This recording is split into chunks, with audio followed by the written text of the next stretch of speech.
como se comportar para suspeitar de um câncer de boca? Eu posso mostrar a vocês. Eu estou indo à clínica examinar um paciente e os senhores podem me acompanhar nesse exame. Nós temos que nos lembrar que o exame clínico ele é constituído primeiro por toda a anamnese, depois um exame extra-oral e finalmente o exame físico intra-oral. Na anamnese, nós temos que fazer a identificação do paciente, identificar a sua queixa, a sua história da doença atual, a história médica pregressa, a sua história familiar. Então, tudo isso deve ser anotado em prontuário próprio. Após isso, nós vamos caminhar direto para o exame extra-oral. E o exame extra-oral é constituído da palpação de toda a cadeia linfática desta região. Então, podemos começar com a palpação, primeiro, da cadeia submandibular. Lembrando que a gente vai ter que inclinar discretamente a cabeça do paciente para o lado que nós queremos fazer a palpação. E essa palpação deve ser feita com a digital dos dedos. Então, nós vamos fazer um movimento da linha mediana de encontro à parede interna do corpo da mandíbula. Nesse movimento, os senhores vão perceber que existem nódulos que nós vamos começar a identificar, inclusive a sua mobilidade, o seu tamanho, isso de um lado, do outro lado o mesmo movimento. Lembrando que nesta cadeia chamada submandibular existe cerca de 2 dedos, 2 centímetros à frente do ângulo da mandíbula, na maioria dos pacientes, um nódulo já aumentado de tamanho. Ele tem cerca de 1 centímetro de tamanho, indolor. Nós temos que nos lembrar que na cadeia submandibular existe cerca de 2 centímetros à frente do ângulo da mandíbula um linfonodo que na maioria das pessoas ele já é aumentado de volume, só que ele não tem características inflamatórias. Ele tem cerca de 1 centímetro de tamanho e é chamado de linfonodo de Kittner. Esse linfonodo então não é um linfonodo inflamatório. Eu acho curioso que a gente faça aqui uma explanação a respeito do linfonodo inflamatório e do linfonodo neoplásico. O linfonodo inflamatório, ele apresenta aumento de volume, uma sintomatologia dolorosa bastante importante, ele é móvel e muitas vezes ao toque nós podemos perceber um aumento de temperatura. Já no linfonodo neoplásico, nós vamos observar um linfonodo duro, fixo e indolor. Então, continuando com os movimentos, nós vamos inclinar a cabeça agora discretamente para frente e fazer aquele mesmo movimento de trás para frente, com a digital dos dedos. E vamos palpar então a cadeia submentoniana. Essa cadeia submentoniana, nós vamos observar que neste paciente não existe nenhuma linfadenopatia digna de nota, mas se esse paciente apresentasse alguma lesão de lábio inferior, por exemplo, seria exatamente nesta região que nós identificaríamos um linfonodo com algum problema. Vamos fazer palpação também de linfonodos da cadeia parotídea, com movimentos de piano, dedilhar de piano. Vamos massagear essa região à busca de linfonodos inflamatórios ou linfonodos neoplásicos. O mesmo movimento agora na região retroauricular. Um movimento onde nós vamos sentir se existem linfonodos inflamatórios ou neoplásicos. Esta é a cadeia parotídea, cadeia retroauricular. Da cadeia retroauricular em direção ao ombro, nós vamos encontrar uma cadeia que é chamada de cadeia jugulocarotídea. Esta cadeia jugulocarotídea pode ser feita a palpação simultaneamente de ambos os lados, onde nós vamos fazer desde a região de mastoide e vamos descendo para fazer a palpação de toda essa região que é chamada jugulocarotídea. E vamos concluir essa palpação na fossa supraclavicular. Vamos fazer palpação também nessa região.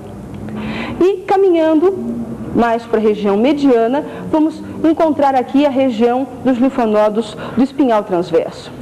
Desta forma, nós concluímos o nosso exame de palpação de cadeias linfáticas desta região de cabeça e pescoço. Agora sim é que nós vamos fazer o exame intraoral. Então, primeiro nós buscamos se existe algum detalhe nesta região. Se nós encontrarmos algum nódulo em qualquer dessas regiões, é na boca que nós vamos iniciar a busca da origem desse linfonodo. Nós vamos nos lembrar primeiro que a boca, no seu limite anterior, ela começa no que nós chamamos de limite cutâneo semimucoso do lábio. O que significa isso? Significa que é no limite entre a pele e o vermelhão de lábio. Então, este vermelhão de lábio faz parte da área de atuação do cirurgião dentista. Então, nós vamos verificar a coloração, a textura, as estrias que existem em todo o vermelhão de lábio, que vai variar de um paciente para o outro. Depois, com o movimento de dedos em pinça, nós vamos everter o lábio inferior, para que aí nós possamos visualizar toda a face mucosa do lábio inferior, percebendo que a palpação nós vamos sentir pequenos nódulos, que algumas vezes pelo brilho nós podemos visualizar também, que são as glândulas salivares acessórias. Visualizamos com esse movimento toda a gengiva vestibular de canino a canino, o frênulo labial e as bridas musculares que existem quando nós manipulamos esse lábio. A mesma coisa nós vamos fazer com o lábio superior. Com dedos em pinça, nós vamos everter o lábio superior e observar praticamente as mesmas regiões, ou seja, mucosa de lábio superior, frênulo labial, gengiva vestibular de canino a canino e também as bridas musculares que existem nessa região. Percebam que existe uma coloração própria desta área. Em alguns pacientes nós vamos visualizar com maior facilidade essas áreas avermelhadas, que são a irrigação de superfície. Isso pode ser melhor ou pior visto de paciente para paciente. Com o auxílio de 2 espátulas de madeira ou 2 espelhos clínicos, ou também com as mãos, nós podemos afastar a bochecha para que a gente possa examinar agora toda a mucosa de bochecha. Lembrando que na mucosa de bochecha nós podemos observar aquela linha de oclusão, na região da altura de primeiro molar superior, a papila parotídea, e nós vamos fazer esse mesmo procedimento do lado oposto. Lembrando que todas as áreas que a gente visualizar, nós temos que fazer palpação também. Com esse movimento também, nós podemos visualizar toda a gengiva vestibular da porção posterior e todo o sulco gengivo-jugal, tanto inferior quanto superior. Solicitando que o paciente coloque a ponta da língua no palato, nós vamos visualizar todo o ventre de língua e porção anterior do soalho bucal. Lembrando que na região de ventre de língua, em alguns pacientes é muito fácil visualizar as veias raninas. Lembrando que aqui nós temos o frênulo lingual e lateralmente, paralelamente ao frênulo lingual, nós temos a prega franjada, por onde sai saliva, como todos nós sabemos, de uma glândula que está na ponta da língua. Vamos observar todo o soalho de boca, observando cor e, é claro, depois a textura de toda essa região. Com esse movimento eu consigo fazer palpação de glândula submandibular de um lado, do outro, solicitando que o paciente coloque a língua para fora. Nós vamos visualizar todo o dorso, pode ficar assim, todo o dorso de língua. Lembrando que esse sulco mediano é bastante comum. Vamos observar que todo o dorso de língua é atapetado pelas papilas filiformes e salpicado por papilas fujiformes, pequenininhos, parecendo cabeça de alfinete. Para que se faça um correto exame clínico da porção posterior de borda de língua, é importante que se peça ao paciente que coloque a língua para fora e com uma gaze aberta, vamos apreender a ponta da língua com esse movimento.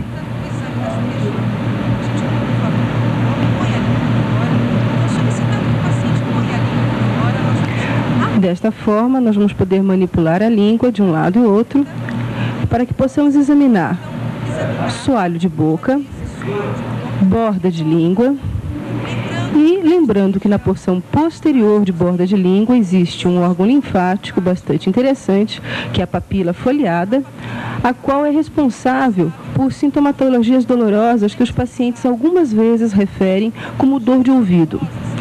Percebam o mesmo procedimento do lado oposto, podemos visualizar até a porção de papila foliada. Para o exame superior da boca, vamos examinar então o palato duro e parte do palato mole, observando que o palato duro tem uma consistência diferente, uma coloração mais esbranquiçada, porque ele está imediatamente em contato com o osso. Vamos observar rugosidade palatina, RAF mediana de palato, e não só observar, mas fazer palpação de todas essas regiões. Para melhor visualização da porção posterior da boca, solicitamos que o paciente diga A e abaixamos o dorso da língua com o espelho. O exame clínico pode ser realizado em qualquer ordem, contanto que o cirurgião dentista o faça sempre na mesma sequência. Lembrando que nós só vamos fazer diagnóstico precoce do câncer bucal realizando sistematicamente o exame clínico em todos os nossos pacientes.